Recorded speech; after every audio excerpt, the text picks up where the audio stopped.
tiver a oportunidade de ver, estas são aves extremamente ágeis. Eles aproveitam-se desta vantagem para capturar vários tipos de presas, desde pequenas aves em comendo voo, tal como esta bola de couro, até mesmo coelhos e lebres. Such are incredibly agile birds, so they take advantage of that to get several kinds of prey, from small birds in full flight, just like that letterpound, to rabbits and sometimes jackrabbits. Deixa-me também dizer que estes búfalos diários são das poucas espécies de ave da marinha que caçam em grupo. Muitas das vezes do ano, 6 ou 8 destas aves juntam-se para caçar assim presas muito maiores do que eles próprios. So I can tell you that these harazons are also one of the few vertebrate species that can actually hunt in groups, just like the pack of wolves. About 6 to 8 of these guys get together to tackle prey much bigger than themselves.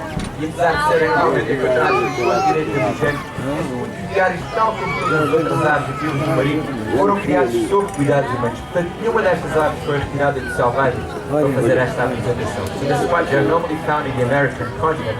Our harazons, just like all the birds here at Sumery, were bred in a human care. So none of them was taken out of the wild to do our presentation. Okay, Julius, that was a great job.